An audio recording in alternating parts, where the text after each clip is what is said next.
There are so many benefits to having plants in your home. The first one is that they are mood enhancers. They truly make you happy. The second thing is that they are stress relievers and anxiety busters.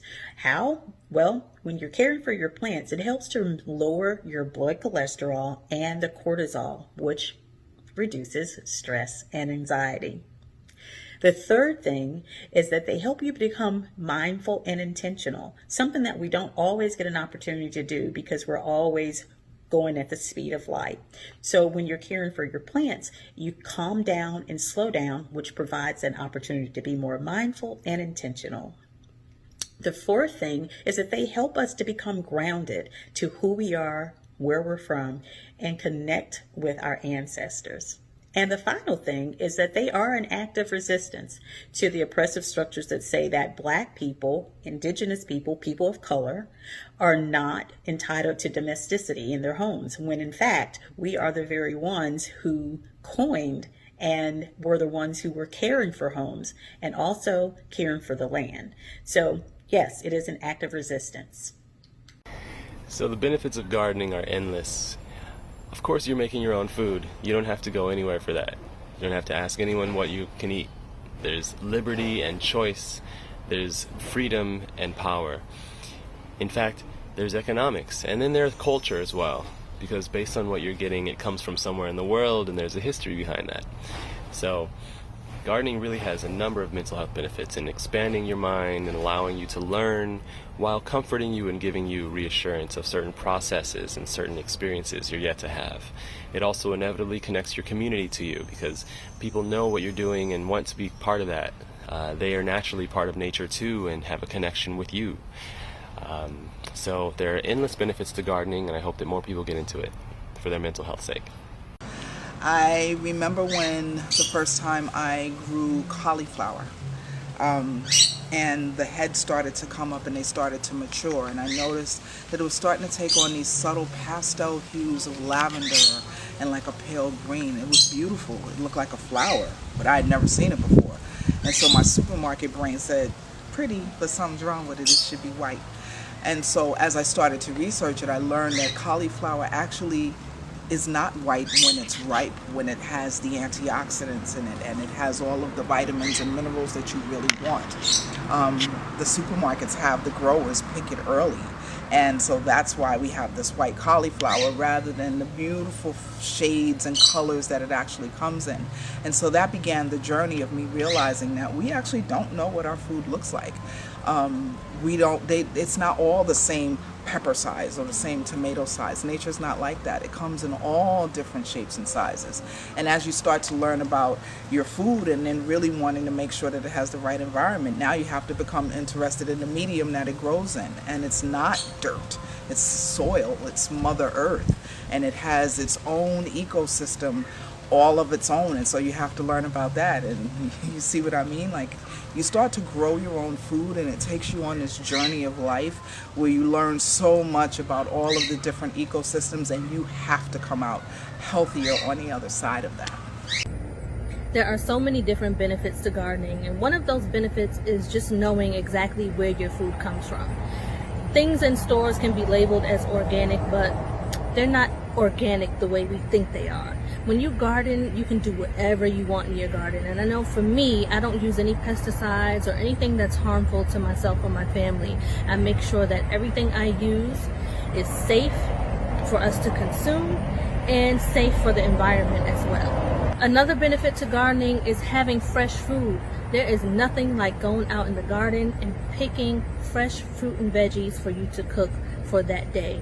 And it tastes so much better than the stuff that you get in stores because, well, that stuff kind of sits for a while before it even gets to your local grocery store, and then you go and pick it and you don't really cook it right away. You sit it on the counter, you put it in the refrigerator, and then when you're ready to make it, you use it. Well, veggies from your garden will last a lot longer because they're fresher.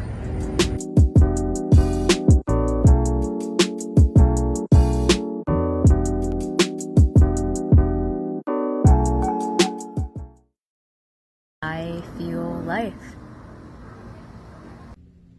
When I'm around my plants or interacting with my plants, I always have a sense of peacefulness, a sense of calmness.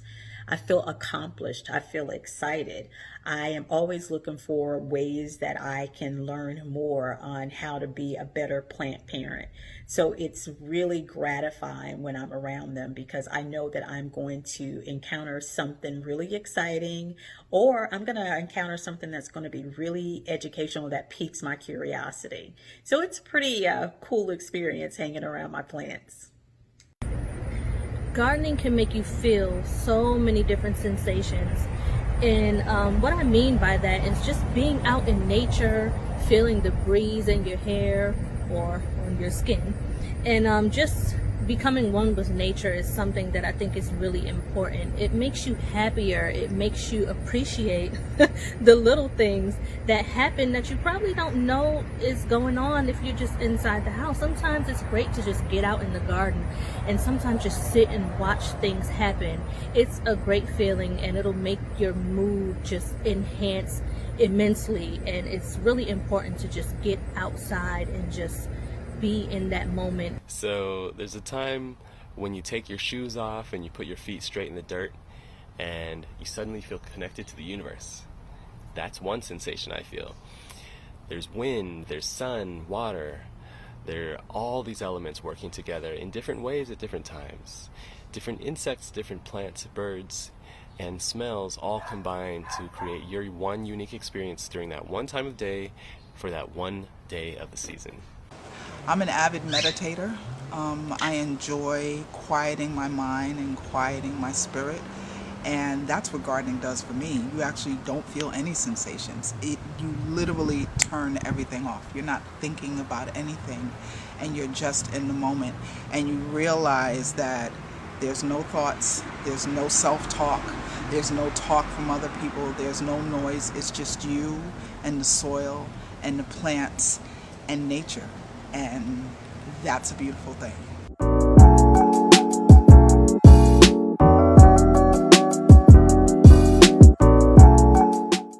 Having plants in our home has been such a wonderful impact on not only my husband and I relationship, but also on the people who visit us.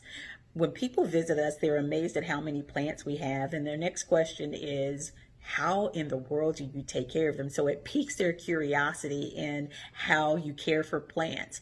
And because of their curiosity, they sometimes go away with the idea that, guess what? I think it's time to add some green plants and some life into our home. The other thing is it's really enhanced our relationship as husband and wife. My husband grew up with plants in the home. I did not grow up with plants in the home. My mother did have a garden, but that wasn't something that we really shared with her. However, of course, we ate the wonderful food from her garden, but we didn't get out and till the yard with her. That just was her thing. So having plants in the home now has drawn us closer together because he's actually the person who encouraged me to bring more plants in my home when I was dating him. And now that we have our home is an urban jungle. The other thing that's been very impactful is that our environment is so much more pure. When we first moved into our home, it had so many toxins from all the building materials that were used to build our home. I was very, very sick for months. I had to wear a mask everywhere I went because I couldn't handle it.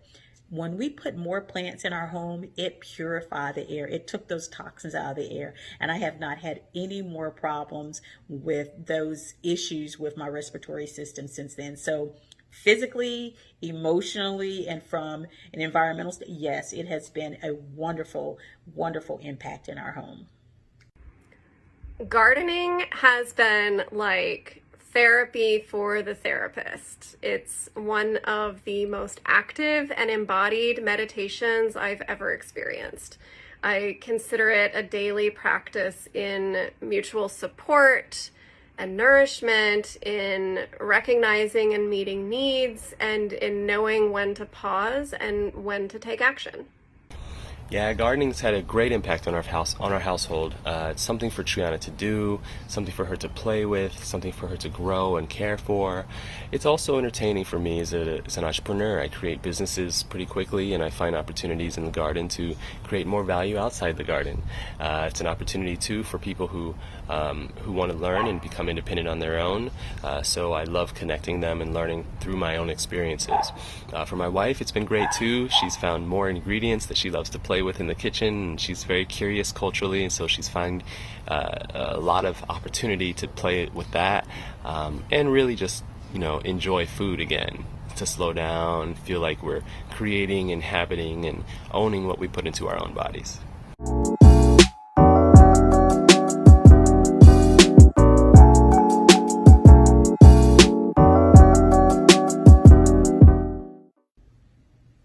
I think it's because we have a disconnect with being with Mother Earth and connecting with our roots because of modernization, which translates to the convenience factor. Let me explain.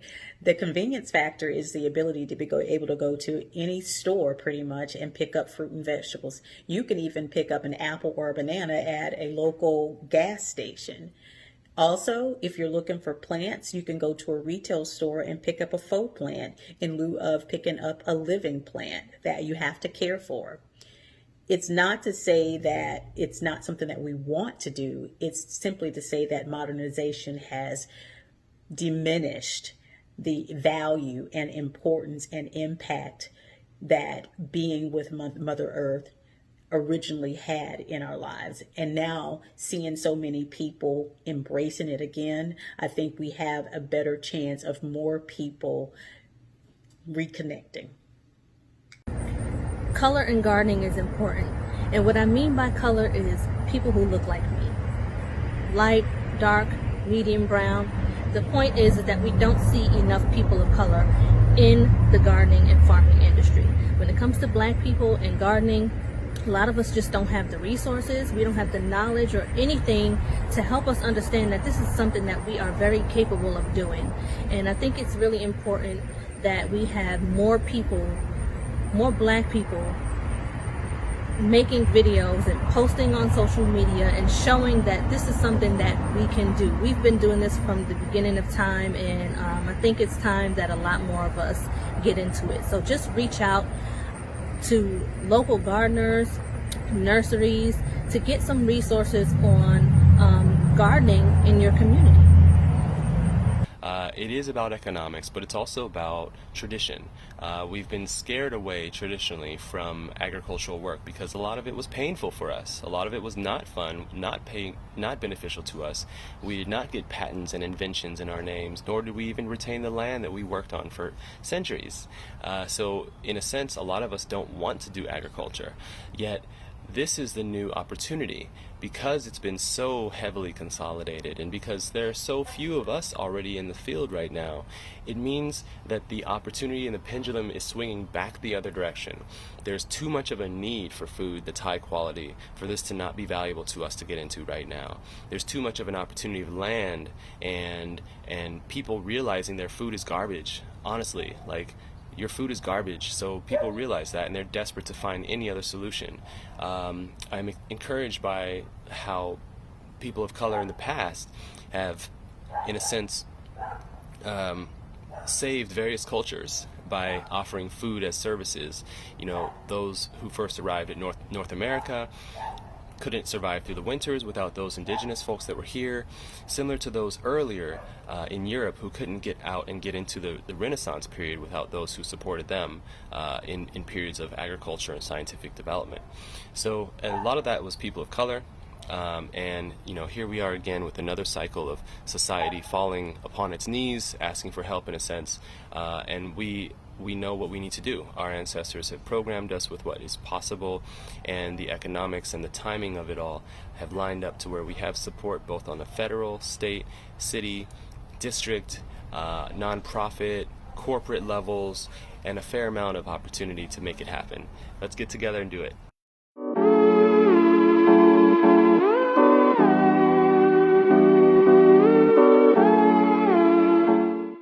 is good for the soul and good for the spirit, and for the BIPOC community, soul is our strength. So many of our neighborhoods are filled with things that make us unhealthy. The fast food and the supermarkets that don't have a variety of fruits and vegetables, and all of the things that contribute to a lifestyle that's not healthy. So much of our culture is wrapped up in gathering and celebration around food. Imagine if we returned to what really is kind of in our DNA. Our ancestors, our relatives came up as daughters and sons of the soil. And if we could return to that without the negative connotation that comes with it, and really learn how to create our own food, it's almost revolutionary if you think about it, and teach our children how we would be able to defeat all of the lifestyle diseases that have plagued our communities and plagued our mortality rates, and allowed us to be healthy and to celebrate and really have that joy around food that's healthy and that's helping us grow children that are healthy. And it's an act of resistance against the system that's set up to make us unhealthy.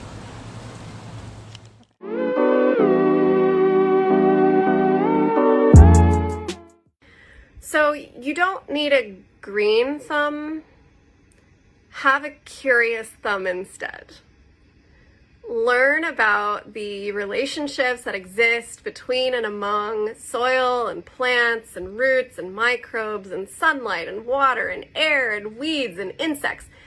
Don't decide that something is a problem before you've considered its contexts, because gardening is as much about the nurturing and expansion of our own hearts and minds and communities as it is about the cultivation and growth of plants in yards and patios.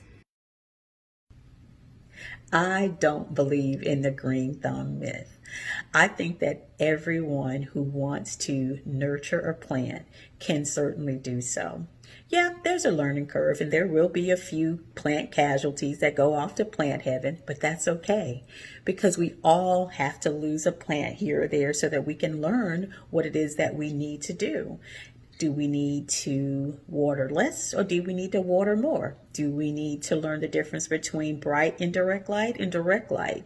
There's so many things that go into caring for a plant, but being a green thumb is not one of them.